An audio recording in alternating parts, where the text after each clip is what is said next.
Salut à toi être humain et bienvenue sur Créature.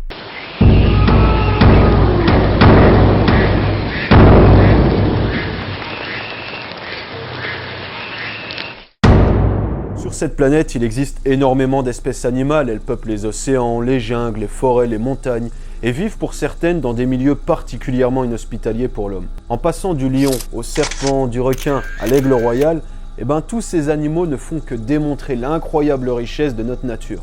Enfin, ça, c'est ce que je pensais, jusqu'à ce que je tombe sur l'ornithorynque.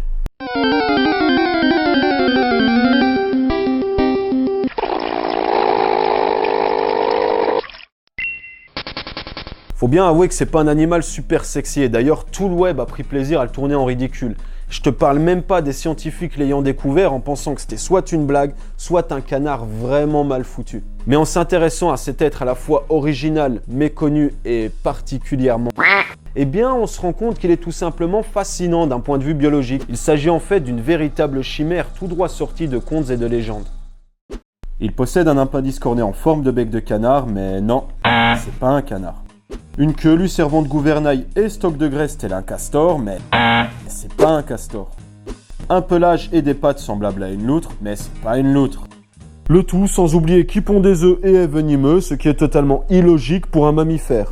Alors, c'est quoi? Alors l'ornithorynque, c'est très dur de savoir ce que c'est, ou plutôt à quelle catégorie il appartient. Il va d'ailleurs être un véritable casse-tête pour l'aristocratie des naturalistes l'ayant découvert. En 1802, Sir Everard Home le décrit en une très belle phrase après l'avoir étudié anatomiquement pendant une longue période. Mais où le ranger? Merci Home, merci. Faut attendre quelques années plus tard pour que Geoffroy Saint-Hilaire l'inclue parmi les mammifères mais sous un nouvel ordre, celui des monotrèmes. Mono et tréma signifiant un seul trou. Ah, ça doit faire mal quand quand la femelle se fait... Bien, il est vrai que l'ornithorynque est particulièrement sujet à des fissures anales et hémorroïdes, ce qui lui... L'ornithorynque est donc un animal monotrème car, comme les reptiles ou les oiseaux, il n'a pas de séparation entre l'anus et l'orifice urogénital. Il dispose d'un canal unique appelé cloaque. Et donc, ce canal... Mais attends, c'est pas un truc d'église ou un truc que les prêtres se mettent sur la tête?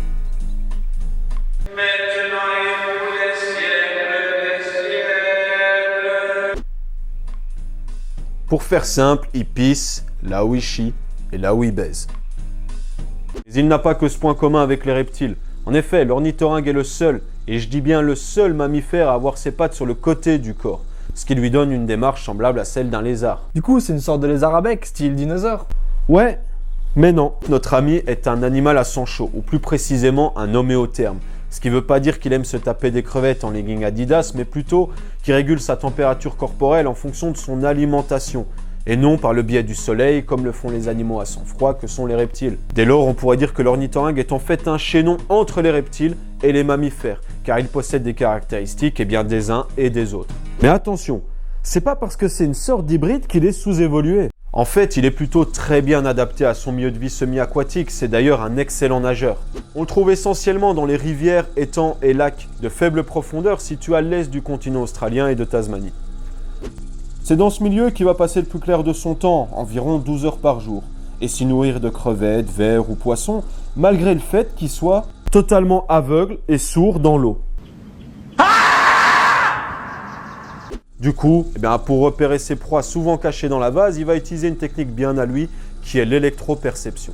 Pour simplifier l'histoire, ces proies émettent comme nous un champ magnétique issu de l'activité électrique de nos nerfs. Grâce à des cellules capables de repérer ces champs situés sous son bec, il va alors pouvoir déterminer avec précision où se trouve sa prise. Il ne lui reste alors plus qu'à frapper avec son bec ou son aiguillon venimeux pour venir à bout de sa victime. Aiguillon venimeux qui peut tout de même tuer un chien ou paralyser un membre humain pendant plusieurs mois. Et selon des témoignages, la douleur est si atroce que les victimes préféraient qu'on leur coupe le membre sur le moment plutôt que de continuer à souffrir.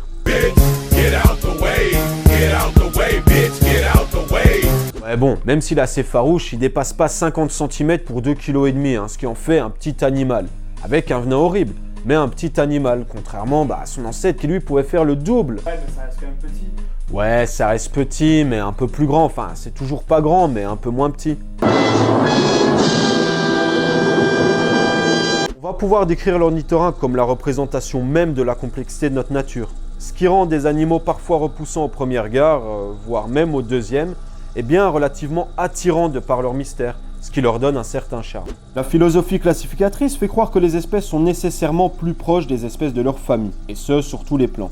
La réalité est beaucoup plus contradictoire, comme a pu nous le montrer cette créature. Voilà, alors merci d'avoir suivi cet épisode de Créature. Donc c'est simple, si t'aimes les animaux, que t'aimes la planète et que tu veux les sauver, t'as qu'une seule chose à faire. Il faut que tu likes cette vidéo et que tu t'abonnes. Sinon, ils vont tous crever là instantanément. Mais attends, là, t'es sérieux? Oui. Bon, vas-y, ça tourne, mais sans conneries cette fois. Donc si t'as aimé cet épisode, n'hésite pas à soutenir et nous on te dit à la prochaine pour une prochaine créature.